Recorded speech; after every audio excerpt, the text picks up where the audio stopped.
Assalamualaikum warahmatullahi wabarakatuh.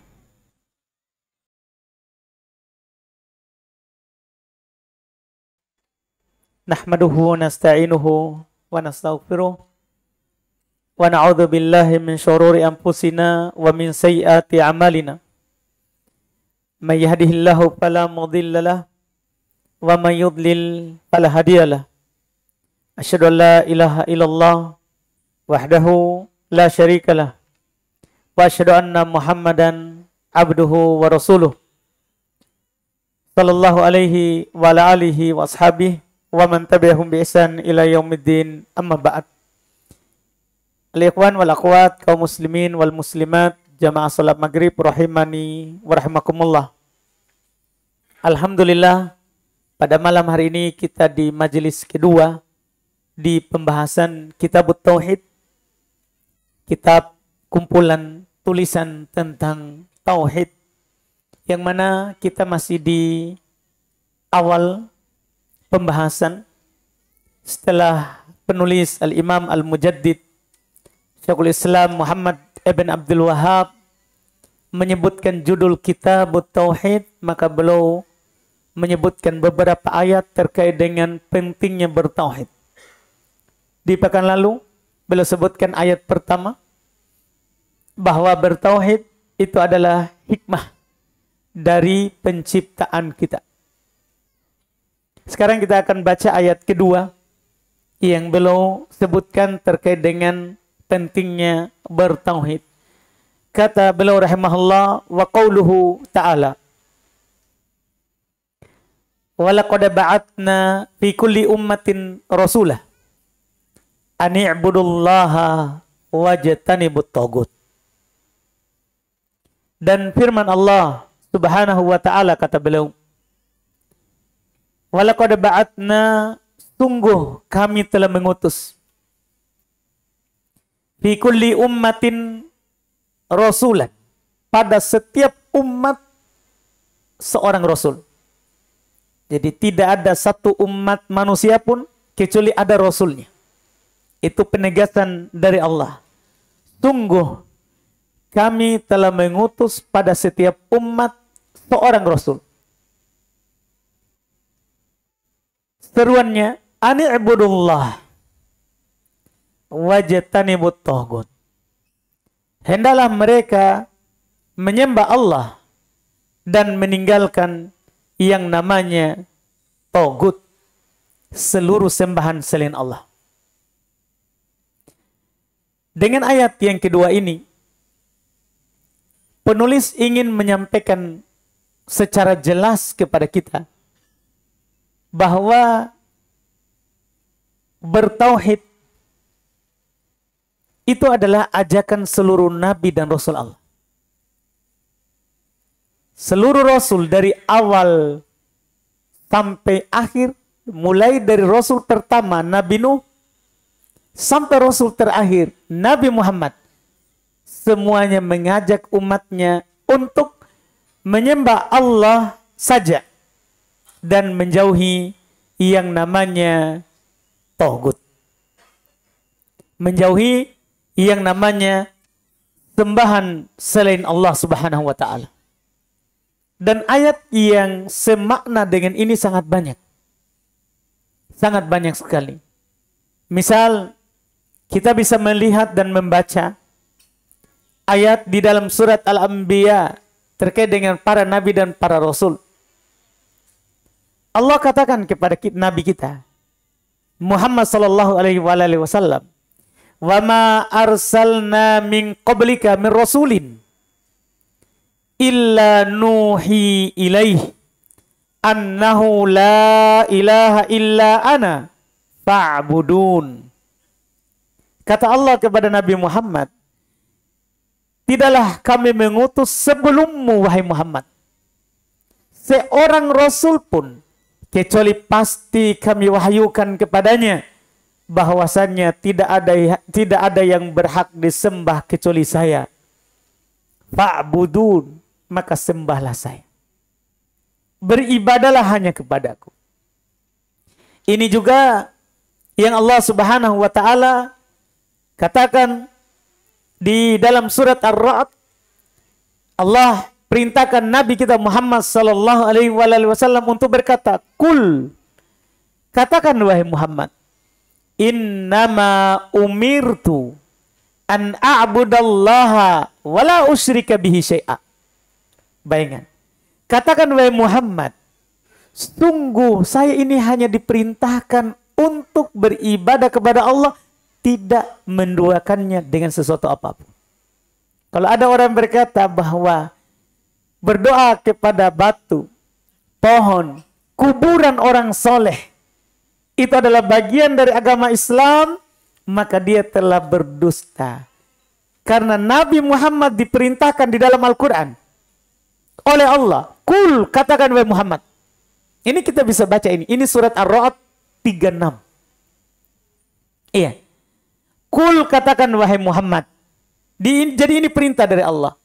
"Innama umirtu," sungguh tiada lain, saya hanya diperintah an a'budallaha, untuk beribadah kepada Allah, wala usyrika bih, dan tidak menduakannya. Ini perintahnya. Hanya ibadah kepada Allah dan tidak syirik. Ini Nabi kita Muhammad SAW diperintahkan oleh Allah untuk berkata seperti itu. Iya. Untuk berucap seperti itu. Makanya dari sini kita bisa melihat, ya, bahwa tujuan penciptaan kita untuk bertauhid itu bahkan lalu. Di ayat pertama. Sekarang ayat yang kedua yang belum sebutkan. Ternyata seluruh para nabi dan rasul diutus untuk menyerukan tauhid. Diutus untuk menyerukan tauhid. Makanya para ulama rahimahumullah, seperti Syekh bin Utsaimin rahimahullah, beliau menyebutkan hikmah pengutusan Rasul. Sebagaimana telah lalu, ya, ayat pertama, hikmah kita dicipta. Di ayat ini ada hikmah, ada sebab para Rasul itu diutus. Kata Syekh bin Utsaimin rahimahullah, wal hikmatu min irsali Rasul, hikmah dari pengutusan Rasul, termasuk Nabi kita Muhammad SAW, ini harus kita pahami. Apa hikmah? Adanya Rasul diutus, termasuk kepada kita diutus Muhammad bin Abdullah, Rasulullah. Kata beliau, yang pertama, iqamatul hujjah. Untuk menegakkan hujjah. Sudah sampai dalil dari Allah. Jadi beliau diutus supaya sampaikan kepada kita. Saya disuruh memerintahkan kalian untuk beribadah kepada Allah, tinggalkan syirik. Jadi nanti kita datang kepada Allah, tidak ada lagi alasan.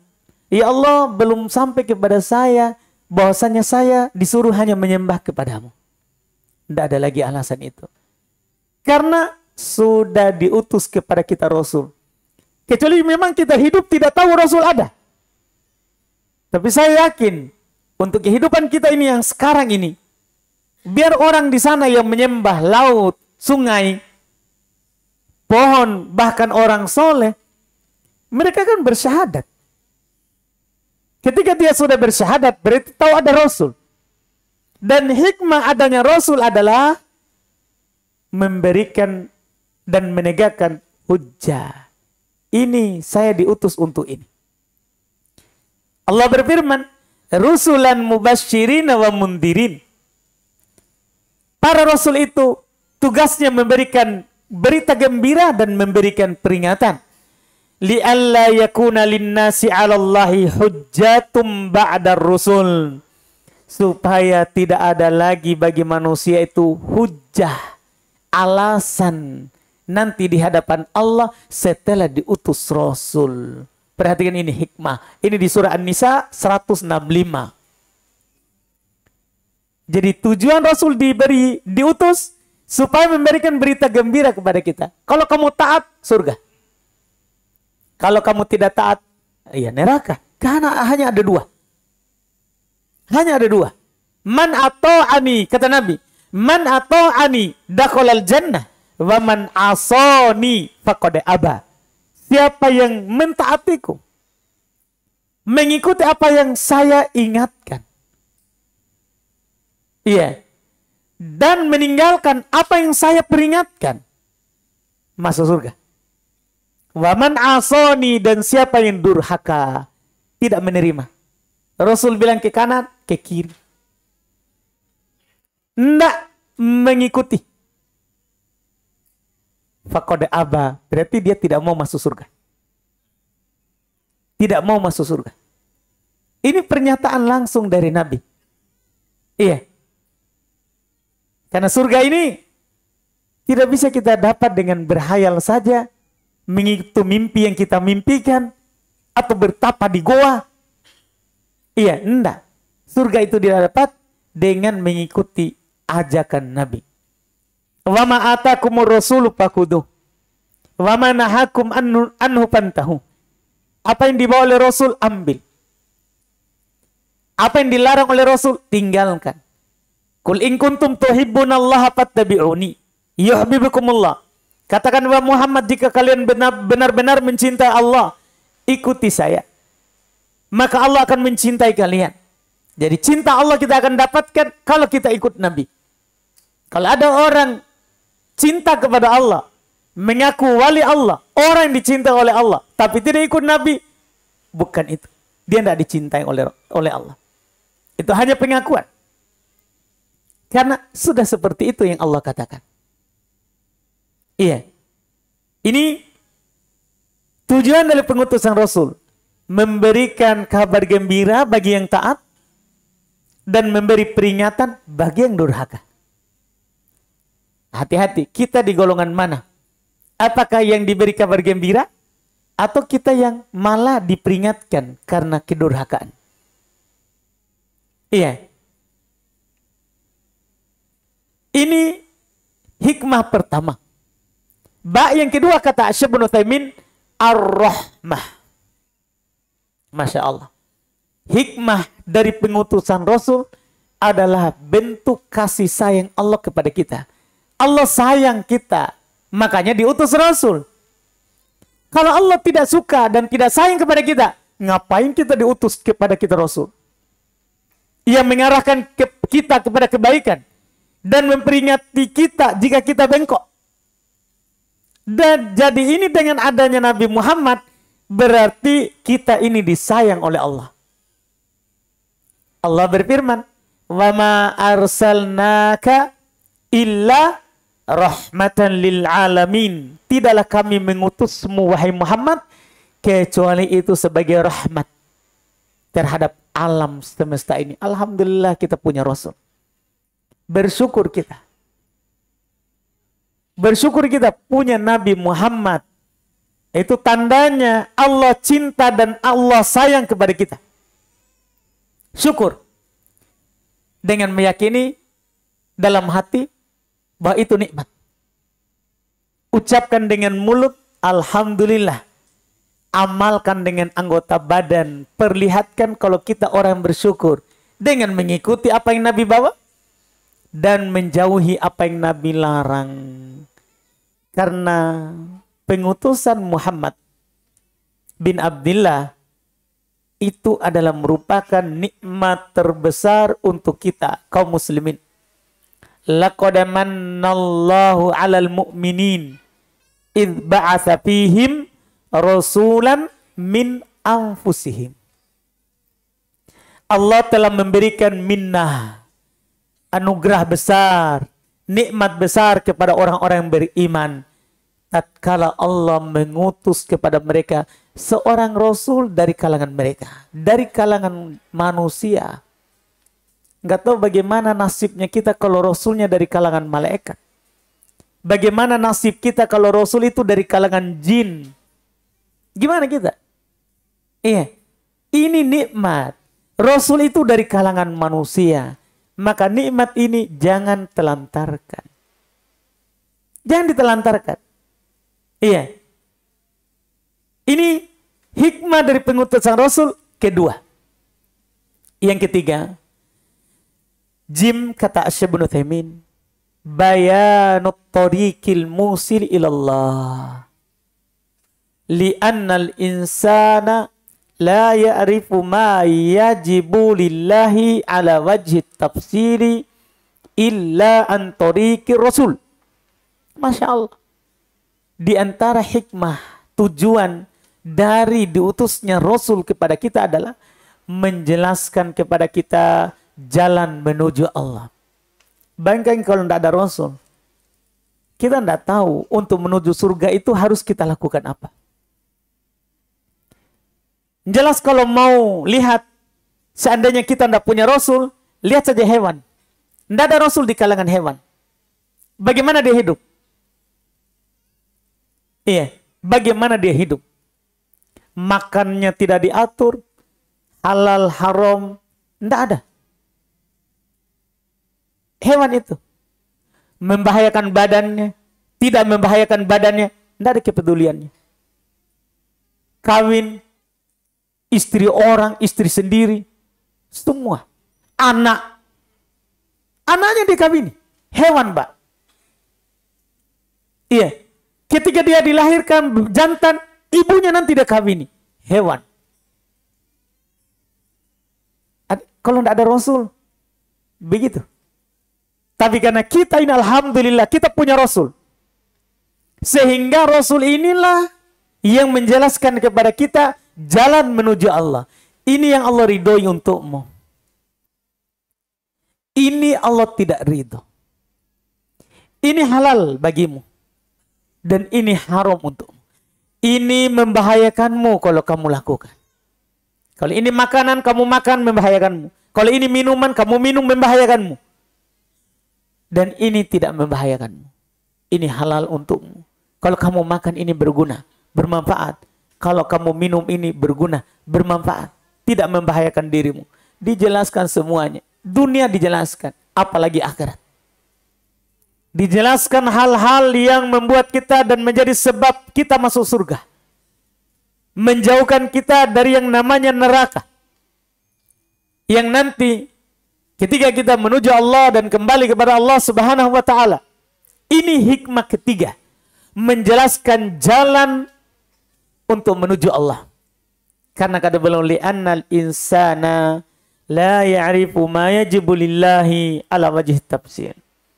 Karena seorang itu tidak mengetahui apa yang wajib bagi Allah secara rinci kecuali dari jalur Rasul. Tidak ada yang kita tahu. Apa yang wajib bagi Allah, ya, yang harus kita lakukan terkait dengan hak Allah kecuali dari jalur Rasul. Ini 3 hikmah diutusnya para Rasul. Termasuk Nabi kita Muhammad sallallahu alaihi wasallam. Kalau Syekh Shalih Al-Fauzan belum menambahkan hikmah keempat. Ya, tadi itu 3 hikmah. Itu dari Syekh Ibnu Utsaimin. Menegakkan hujah sebagai rahmat dan menjelaskan kepada kita jalan menuju Allah. Syekh Ibnu Utsaimin, Syekh Shalih Al-Fauzan belum berkata, annal hikmata min irsali rusul hiya da'watu ila tauhid wa nahyu anasyirik. Hikmah dari pengutusan Rasul mengajak kita kepada tauhid. Kan ayatnya jelas. Sembah Allah, jauhi tagut. Jadi hikmah diutusnya para Rasul, dia adalah mengajak kita kepada tauhid dan melarang kita dari yang namanya syirik. Kalau ada orang membenci kalau diajak hanya menyembah Allah dan jauhi syirik, berarti dia tidak paham bahwa dakwah Nabi diutus untuk itu. Dia tidak paham. Setiap tahun peringatkan Maulid, kelahiran Nabi. Seharusnya dia paham Nabi itu lahir untuk apa. Seharusnya. Tapi kan orang tidak paham. Iya, yang penting bahagia saja. Ada telur sedikit songkolok. Hanya itu yang dipedulikan. Tidak mengetahui sebenarnya ini Nabi diutus untuk kita, apa hikmahnya? Apa hikmahnya? Ternyata hikmahnya supaya kita diajak untuk bertauhid dan tidak syirik. Ini harus dipahami. Ini yang harus ditekankan. Iya. Supaya orang ini paham bahwa kedudukan tauhid ini adalah awal wajib, kewajiban pertama. Karena ini di samping hikmah kita dicipta, inilah juga hikmahnya Rasul diutus. Jadi ketemu, kita ini dicipta untuk bertauhid, karena kita ini adalah orang yang tidak tahu bagaimana bertauhid, diutus oleh Rasul. Supaya hikmah ini kita paham. Iya. Supaya hujah Allah itu telah ditegakkan. Ini harus kita pahami. Iya. Dan kita harus mengerti. Jangan sampai kita ini adalah termasuk orang-orang yang tidak tahu hikmah kita dicipta. Dan tidak tahu juga kenapa Rasul diutus kepada kita. Nah ini sekali lagi harus kita belajar. Karena kalau kita tidak datang ke majelis ilmu, tidak belajar, dari mana kita tahu ini hikmah? Iya, sudah berapa lama kita tahu bahwa Nabi kita Muhammad? Tapi ada nggak di antara kita yang sadar bahwa ternyata beliau itu diutus supaya kita bertauhid? Iya. Supaya kita meninggalkan syirik. Tidak berdoa kepada selain Allah. Tidak menyembelih untuk selain Allah. Tidak bernazar untuk selain Allah. Tidak bersandar dan bertawakal kepada selain Allah. Tidak takut dan mencintai serta mengharap kepada selain Allah. Itu hikmahnya. Iya. Hikmahnya adalah supaya kita katakan iyyaka na'budu wa iyyaka nasta'in. Hanya kepadamu ya Allah kami beribadah, tidak kepada selainmu. Dan hanya kepadamu kami meminta pertolongan, tidak kepada selainmu. Inilah hikmah diutus para Rasul. Iya.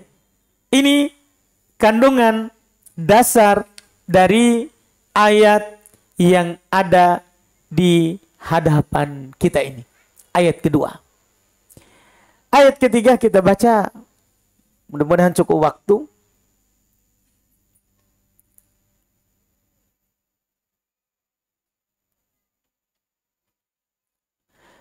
Wa qauluhu ta'ala, dan Allah Subhanahu wa taala berfirman. Masih menunjukkan pentingnya tauhid.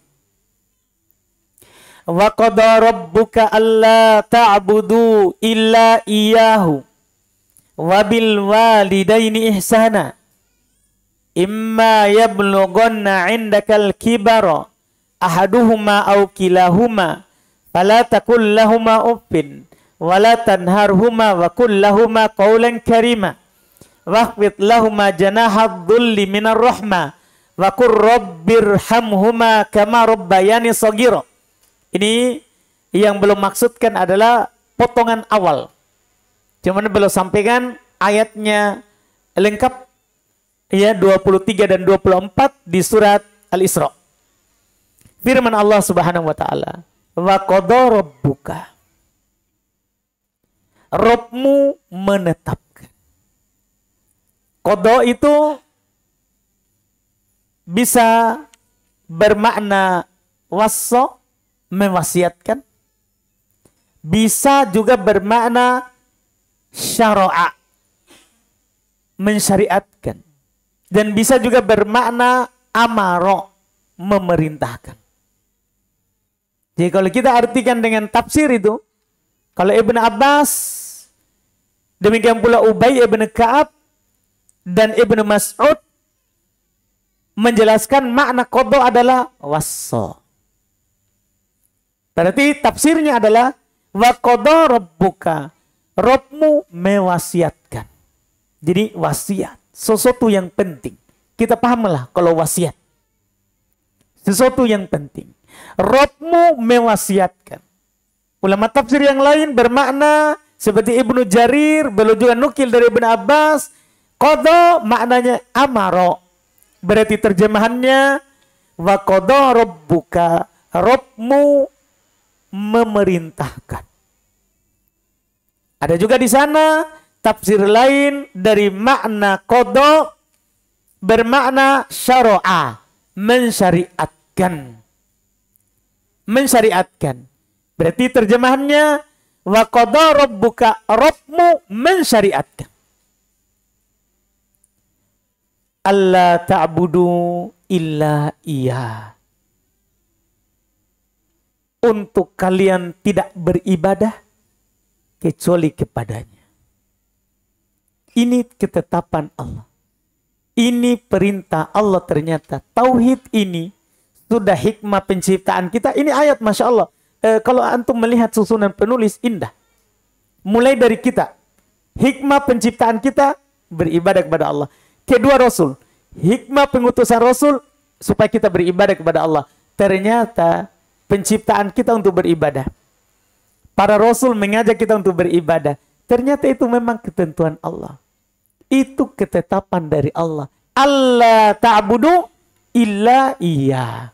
Bahwasanya untuk kalian tidak boleh menyembah kecuali hanya kepadanya. Itu ternyata sudah ketetapan pencipta kita. Tentunya kita yang berakal akan mentaati perintah dari pencipta kita. Karena tidak pantas kita durhaka kepada yang berbuat baik kepada kita. Iya. Walillahil matsalul a'la. Hanya milik Allah perumpamaan yang tinggi. Kita saja. Ada orang berbuat baik pada kita. Janganlah jauh-jauh. Kita ini sudah diizinkan masuk masjid ini. Masuk masjid ini. Diizinkan. Sebentar dikasih lagi kue. Gorra, anugerah. Anu gratis. Iya. Tiba-tiba sebentar kita keluar. Kurang ajarannya ini Haji, yang punya masjid. Kita celah. Ia memberikan kebaikan kepada kita. Apakah ada orang yang memuji kita? Seorang saja yang keluar sebentar, dia caci maki yang punya masjid. Gimana? Kita setuju nggak? Itu perbuatannya. Nggak mungkin orang berakal setuju. Sekarang apakah pantas? Allah yang mencipta kita, kebaikannya itu tidak ada. Tidak bisa kita hitung. Mulai dari kita di dalam rahim. Sudah diberikan kepada kita kebaikan. Bahkan bukan dari rahim. Mulai dari ibu bapak kita dipersiapkan tumbuhnya bagus. Mereka ketemu, menikah. Itu semua diatur supaya kita ini ada. Iya. Setelah itu terciptalah kita melalui ibu dan bapak kita. Di dalam perut kita dijaga 9 bulan. Keluar dari perut dijaga dalam susuan ibu kita 2 tahun. Besar sampai tak sekarang ini. Bisa kita hitung itu kebaikannya. Apakah cocok untuk orang yang berakal setelah dia sadari kebaikan itu semua dari hikmah penciptaannya? Terus Rasul juga ingatkan, hati-hati kamu dicipta untuk beribadah kepada Allah. Terus juga penciptanya suruh dia beribadah kepadanya. Setelah itu apakah seorang yang berakal akan terima kalau dia malah serahkan penghambaannya kepada selain Allah? Tidak akan pernah mungkin bagi orang berakal. Hanya orang yang sudah tidak ada akalnya yang bisa melakukan itu. Tidak mungkin itu. Itu secara akal. Karena beribadah kepada Allah itu secara fitrah memang. Bahkan kalaupun tidak ada dalil, memang sudah akal sehat. Memang mewajibkan kita itu beribadah kepada yang mencipta kita. Iya. Apalagi memang ini diperintahkan oleh pencipta kita sendiri. Kita tidak memperumpamakan Allah dengan makhluk. Tidak mungkin itu. Karena Allah tidak sama dengan sesuatu apapun. Tapi supaya kita terbuka akal sedikit. Iya, supaya terbuka akal. Karena kadang sebagian orang tertutup akalnya. Padahal ini hikmah dari penciptaannya. Itu satu. Hikmah dari pengutusan Rasul. Itu dua. Ketiga, perintah Allah. Perintah Allah. Wa qada rabbuka alla ta'budu illa iyyah. Rabbmu telah menetapkan, Rabbmu telah memerintahkan, Rabbmu telah mewasiatkan bahasanya kalian tidak boleh beribadah kecuali kepadanya. Setelah itu beliau sebutkan kelengkapan ayat, wabil walidaini ihsana, dan kepada kedua orang tuamu berbuat baiklah. Kenapa digandengkan? Supaya kita berpikir. Supaya kita berpikir. Sekarang orang tua tahu yang berbuat baik kepada kita dari kecil. Tiba-tiba kita sekarang dapat ke istri, baru sekarang dapat istri. Tiba-tiba kita tinggalkan itu ibu bapak tak. Orang akan bilang, ih bagusnya si Fulan, dapat ke istri cantik langsung tinggalkan bapak ibunya. Ada orang memujinya. Pikirkan Maki. Kalau kita berbuat seperti itu, maksudnya ini bukan menyamakan. Tapi ini namanya, ini saja ibu tak. Iya, dia berbuat baik kepada kita, itu ada batasan tahun. Kan begitu? Bapak tak. Tapi bersamaan dengan itu, Allah juga perintahkan, wabil walidaini ihsana. Kepada kedua orang tuamu, berbuat baiklah. Di ayat yang lain, anishkurli. Wali walidaik. Bersyukurlah kepadaku, kata Allah. Dan kepada orang tuamu. Kenapa digandengkan? Karena itu tadi. Kalau orang tua saja. Kita harus bersyukur, berterima kasih kepadanya.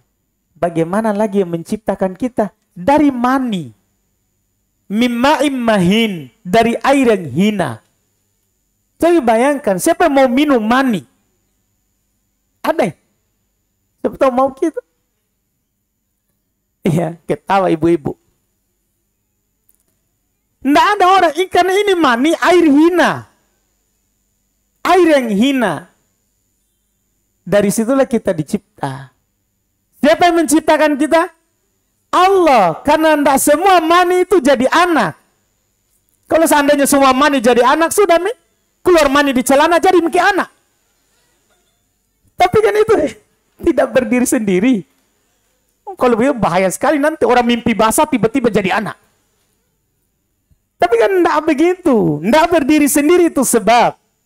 Karena kalau seandainya itu sebab berdiri sendiri, setiap orang menikah pasti punya anak. Kalau berdiri sendiri. Tapi kan tidak semua orang menikah punya anak. Karena itu menunjukkan kepada kita, itu sebab tidak berdiri sendiri. Harus Allah yang menghendaki baru kita bisa jadi. Iya. Ini penekanannya. Digandengkan antara hak Allah dengan hak orang tua. Para ulama mengatakan selalu itu digandengkan. Hak Allah dan hak orang tua. Supaya kalau kita memang kadang itu yang goib, kita kadang jauh berpikir. Tidak bisa. Tapi yang hadir di hadapan kita orang tua. Orang tua. Jadi kita bisa katakan bahwa ini saja orang tuaku. Yang kebaikannya adalah tentunya tidaklah seberapa dibandingkan dengan kebaikan Allah. Harus saya bersyukur kepadanya. Ya bagaimana lagi kebaikannya yang tidak terbatas pada saya. Otomatis saya akan berbuat baik kepadanya dengan beribadah kepadanya dan meninggalkan larangannya, itu syirik. Nah, ini diingatkan. Wa imma yablughanna indakal kibar. Apabila kedua orang tuamu berada di sisimu hingga sampai usia tua. Ahaduhuma au kilahuma. Apakah salah satunya atau kedua-duanya? Fala taqul lahuma uf. Jangan mengatakan kepadanya, ucapan yang tidak senang. Kenapa disebutkan di masa tua? Jangan sampai nanti, berarti kalau ibu masih muda, bolehlah. Tidak. Disebutkan di masa tua karena orang tua kita itu makin tua makin merepotkan. makin tua makin merepotkan, masih makin sering ngomelnya, makin banyak maunya. Itu orang tua. Iya. Apalagi kadang dia pikun. Maka jangan pernah kamu mengatakan, oh, masa kita membalasnya dengan ucapan yang tidak baik, padahal dia telah berbuat baik kepada kita. Iya. Maka jangan bilang, oh, wala tanharuhuma, jangan kamu menghardiknya. Wa qul lahuma qawlan karima, ucapkan kepada kedua orang tuamu adalah ucapan yang mulia. Waqfid lahuma janahadzul minar rahmah, tundukkan dirimu, tawadhu kepada orang tuamu karena sayang kepadanya. Ini disebutkan kata sayang karena kadang juga ada orang tunduk kepada orang tuanya bukan karena sayang, tapi karena ada sesuatu. Mami ini meninggal, tinggal di KGK mami. Banyak hartanya. Karena itu, makanya disebutkan harus tunduk karena sayang. Bukan karena ada mautan, tidak boleh itu. Tidak boleh seperti itu. Dan katakanlah, Rabbirhamhuma, Rabb, rahmatilah keduanya.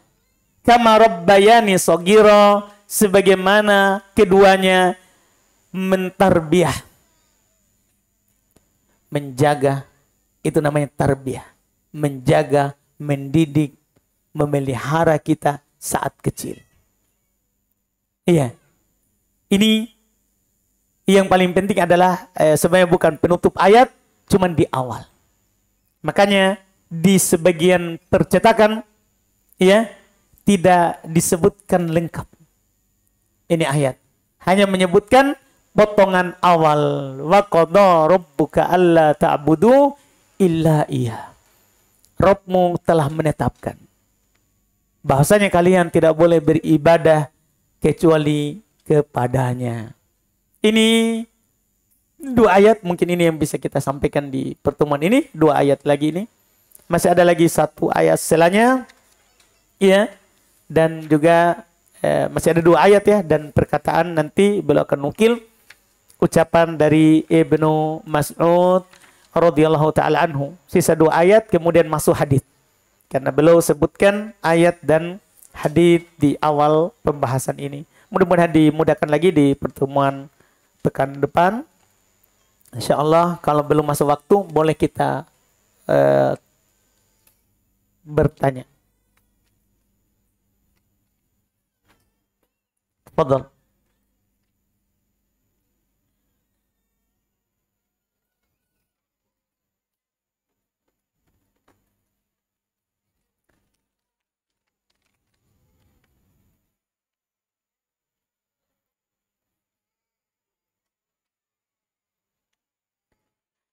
Bismillah. Pertanyaan dua ini, ya. Bagaimana pendapat Ustadz dengan istri yang agak pelit dalam beramal, seperti sedekah atau berinfak, dan saya tidak mau menasihatinya? Jangan jadi suami. Karena saya tahu perempuan selalu benar. Curhat nih. Dan tidak pernah merasa salah. Masya Allah. Iya. Anggaplah seperti itu. Perempuan tidak pernah salah. Karena dia ras terkuat di bumi ini, ya. Iya. Selalu benar. Tapi tugasnya suami harus nasihat. Walaupun kita tahu bahwa ini istri hanya dia yang benar. Pokoknya suami selalu salah. Iya. Biar seperti itu. Sampaikan saja. Iya, nasihati saja. Dan sebenarnya kalau kita istri tidak terima, sebenarnya ada masalah dalam nasihat tak? Karena hati tak sudah bersangka buruk, akhirnya nasihat tak dari hati. Sebenarnya kalau nasihat tak dari hati, maka akan jatuh ke hatinya. Itu kan kata para ulama kita. Nasihat itu saja keluarkan dari dalam hati karena sayang kepada istri tak, maka ma kharaja minal qalbi waqa'a fil qalbi. Itu kaidahnya. Apa yang keluar dari hati itu akan masuk ke hati. Jadi sebenarnya walaupun muka istri tak menolak, tapi itu masuk ke hatinya. Makanya tugas kita adalah ikhlaskan nasihat itu untuk istri. Insya Allah kalau kita ikhlas akan jatuh di hatinya. Itu yang pertama. Nggak usah pedulikan bahwa dia akan tidak mau menerima. Enggak, sampaikan saja dulu. Itu yang pertama. Yang kedua, kalau kita malah berkata seperti itu, yang berbahaya bukan istri tak, malah kita sendiri. Kita sendiri. Kata Nabi, man istar'ahu ra'iyatan walam yuhithu binasihatin lam yurih ra'ihatal jannah. Siapa yang diberikan sebuah kepemimpinan kemudian tidak menasehatinya yang dia pimpin, maka dia tidak akan mencium bau surga. Jadi mau tidak bisa, tidak boleh. Nasihati saja. Kalau tidak diterima, itu hidayah dari langit. Bukan hanya kita yang ditolak. Nabi Nuh, istrinya tidak ikut.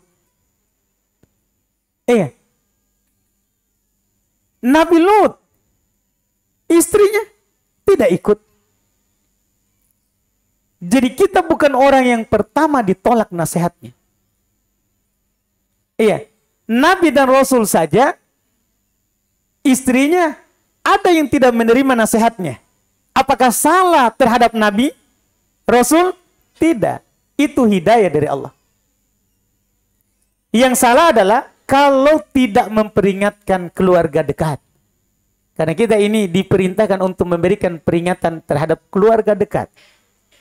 Jadi tugas kita, kewajiban kita sebagai suami adalah sampaikan. Dia terima, alhamdulillah.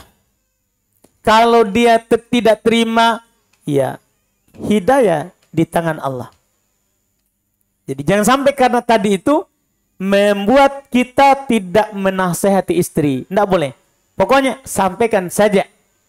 Itu tugas kita sebagai suami. Walaupun kita tahu dia tidak akan terima. Walaupun sampaikan saja. Itu sudah tugas tak. Makanya kata Nabi SAW, istausu bin nisa'i khaira. Nasihatkan perempuan itu dengan kebaikan. Jangan istri orang yang taat gitu. Yang durhaka saja. Apa kata Allah di Quran? Fa'iduhunna. Berikan nasihat yang mendalam kepadanya. Itu sudah konteks istri durhaka. Istri durhaka. Apalagi hanya tidak mau mendengar yang kita sampaikan. Durhaka saja. Tetap Allah katakan, berikan nasihat yang mendalam. Siapa tahu bertepatan dengan hidayah Allah. Siapa tahu, kita itu tidak tahu kapan itu hidayah masuk di hati seorang. Kadang kita bicara sekarang dengan pembicaraan yang sama, tidak didengar. Pada suatu hari dia dengar. Minimal setelah kita meninggal. Tidak harus itu nasihat diterima saat kita hidup. Karena itu istri akan sadar saat kita sudah tidak ada. Banyak orang di sana meninggal suaminya baru dia ingat. Dulu kodong suamiku dia kasih syarat larang kayak begini. Alhamdulillah. Pokoknya nasihati saja. Kalau tidak berguna baginya nasihat kita di dunia ini, nanti ketika kita meninggal dia akan ingat. Dia akan mengingatnya. Itu yang harus kita lakukan. Tidak boleh kita seperti ini. Ini namanya sudah berputus asa. Tidak boleh kita berputus asa dari rahmat Allah.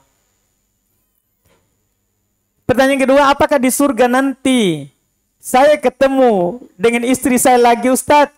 Kenapa Maki? Iya. Kita harus berharap. Iya. Kita harus berharap bahwa istri kita sekarang itulah yang menjadi istri kita nanti di akhirat. Jangan mau masuk surga sendiri, biar dia suka ngomel, dia neraka. Saya ada di bidadari. Jangan. Iya. Kita ini kan ada kewajiban untuk menjaga istri kita dari neraka. Apa ayatnya? Ya ayyuhalladzina amanu ku anfusakum wa ahlikum naro. Wahai orang-orang yang beriman, jaga diri kalian dan jaga ahal. Bayangkan Mbak yang disebutkan kedua, jaga diri kalian dan keluarga kalian di neraka. Jadi kita harus menjaga istri kita, sama-sama berharap bahwa semoga ini istriku yang nanti menjadi istriku di akhirat. Tapi jangan bilang, Ustadz, aduh malas saya jadi istriku itu di akhirat karena ngomel terus. Nanti ndak ngomel mi di surga. Ndak ngomel mi. Iya, sudah berhenti itu semua. Sudah selesai. Iya, di sana nanti tidak ada lagi omelannya yang didengar. Yang adalah ucapan yang baik. Ucapan yang baik. Tidak ada lagi yang tidak baik. Jadi jangan sampai kita menganggap seperti itu. Jadi tetap berharap bahwa istri kita itu yang sekarang yang kita miliki di dunia ini adalah istri kita ketika kita kembali kepada Allah nanti. Seorang selalu harus berharap pasangannya adalah di dunia ini adalah pasangannya di akhirat. Adalah pasangannya di akhirat. Wallahualam. Kita adzan dulu.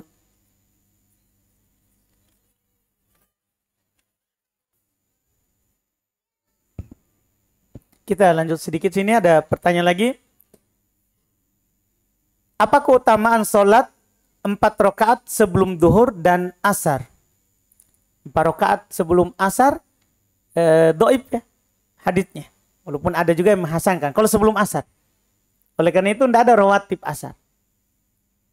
Tidak ada ba'diyah, tidak ada qobliyah. Ba'diyah memang tidak ada. Nabi melarang sholat setelah asar sampai matahari terbenam. Qobliyah ada 4 sebelum asar, tapi dibicarakan sanatnya. Kalau 4 sebelum zuhur, ini jelas disunnahkan. Dalam hadits riwayat Imam Al-Bukhari, dikatakan kana Nabi sallallahu alaihi wasallam la yad'u arba'an qabla dhuhur. Nabi tidak pernah meninggalkan 4 rakaat sebelum zuhur. Jadi Nabi tidak pernah meninggalkannya.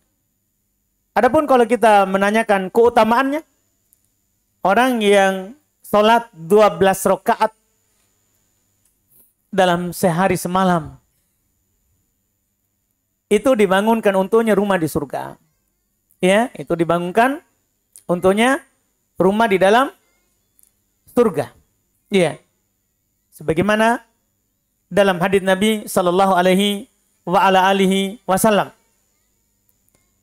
Diriwayatkan dari Ummu Habibah, beliau berkata Rasulullah sallallahu alaihi wasallam bersabda, "Man shalla fi yaumin wa laila 12 rakaatan."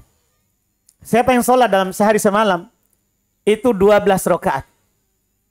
Bunya lahu baitun fil jannah, akan dibangunkan untuknya rumah di surga.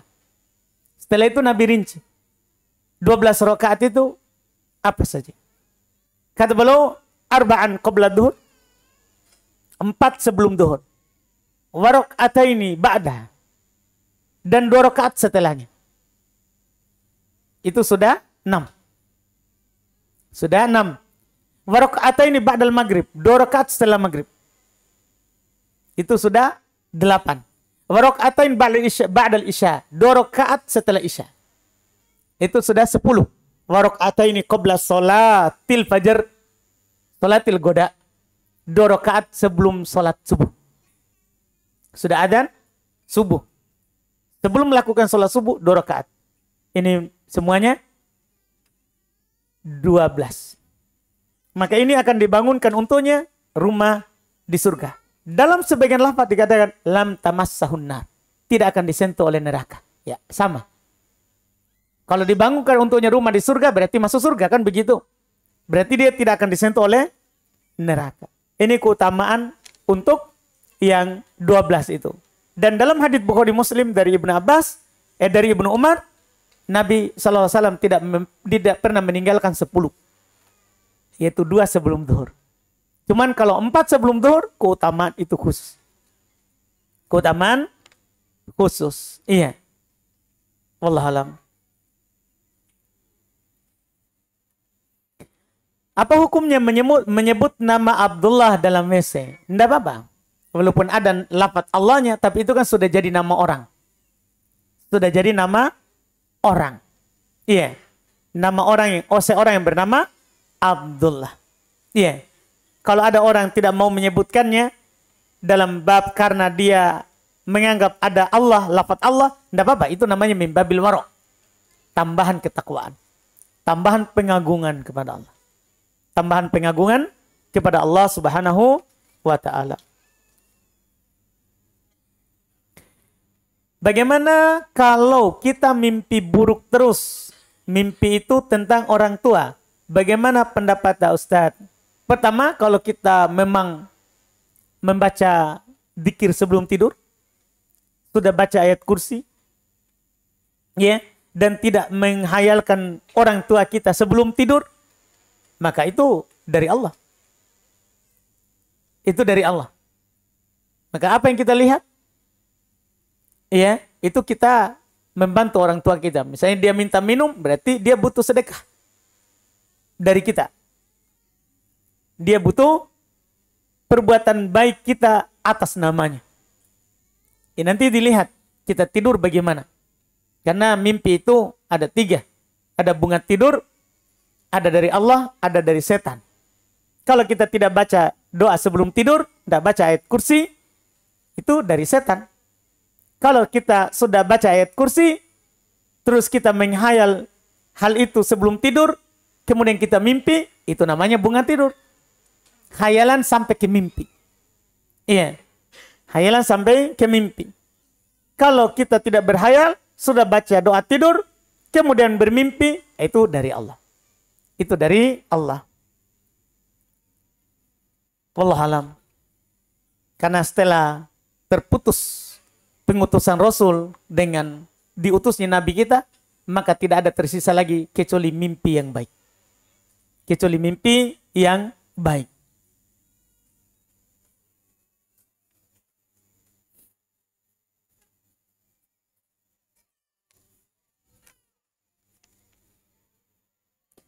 Apa hukum memakai gelang? Kemudian gelang tersebut kita yakini bahwa gelang tersebut tidak bisa menyembuhkan dan menolak bahaya. Kemudian gelang tersebut kita yakini bahwa gelang tersebut tidak bisa menyembuhkan dan menolak bahaya. Berarti kita pakai hanya sekedar pakai saja begitu. Iya, iya. Hal yang mubah pada asalnya. Hal yang mubah pada asalnya. Tapi kalau ada keyakinan khusus, maka itu jadi jimat. Kalau kita punya keyakinan bahwa itu bisa mendatangkan manfaat untuk saya, kalau ini saya pakai, laris dagangan. Iya, atau kalau saya pakai ini, saya akan, kalau saya tidak pakai ini gelang, datang bahaya untukku. Nah, ini namanya ada keyakinan khusus. Nah, kalau ini jimat, tidak boleh. Ini syirik. Kata Nabi nanti akan datang bersama kita di kitab Tauhid. Man ta'allaqa tamimatan, hadits. Man ta'allaqa tamimatan faqad asyrak. Siapa yang menggantung jimat dimanapun dia gantung, maka sungguh dia telah berbuat syirik. Telah berbuat syirik. Iya. Wallahualam. Apakah seorang masbuk bisa dijadikan imam? Iya. Ini dalam hal ini pertama kita sebenarnya kalau masbuk tidak mengangkat. Iya, kalau kita terlambat maka kita tidak mengangkat masbuk menjadi imam. Itu pada dasarnya. Kita boleh langsung sholat sendiri kalau tidak ada jamaah yang belakangan datang. Atau kita boleh meminta orang yang sudah sholat untuk sholat bersama kita. Bagi dia sunnah, bagi kita wajib. Itu yang datang dari Nabi. Ya, kita langsung saja sholat, kata Allah, udzur kita ada di Allah Subhanahu wa Ta'ala. Atau kita supaya dapat pahala jamaah, meminta salah satu jamaah yang sudah sholat untuk sholat bersama kita. Apakah menjadi imam atau makmum? Boleh beda niat antara imam dan makmum. Ya, dia sunnah, kita wajib. Kalau mengangkat masbuk, kalau ini diperselisihkan. Ada yang mengatakan tidak boleh. Karena masbuk itu tadi niatnya adalah makmum. Iya, ketika kita masuk di tengah, membuat dia merubah niat. Dan niat itu tidak boleh ubah di tengah. Iya. Sehingga ada yang berpendapat tidak boleh kita bermakmum di masbuk. Ada juga yang berpendapat tidak masalah hal tersebut. Karena kita yang berniat menjadi makmumnya. Kalau dia tetap di niat awal. Tetap di niat awal. Sebagaimana kalau batal imam, maka makmum yang maju ke depan. Menggantikannya. Memimpin sholat. Tidak masalah hal tersebut. Yang jelas ini ada khilaf. Kalau orang hindari lebih bagus. Kalau seorang hindari lebih bagus. Wallahualam. Dan bagaimana posisi tangan saat berdoa?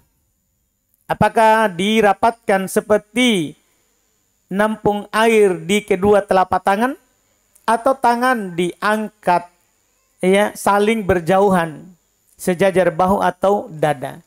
Tujuan dari angkat tangan kan kita meminta kepada Allah. Kalau kita meminta sesuatu, itu adalah, tentunya kalau dengan dua tangan, maka kita gabungkan tangan. Kita gabungkan tangan. Iya, tidak dipisahkan. Karena tidak sama itu yang didapat kalau digabung sama dipisah.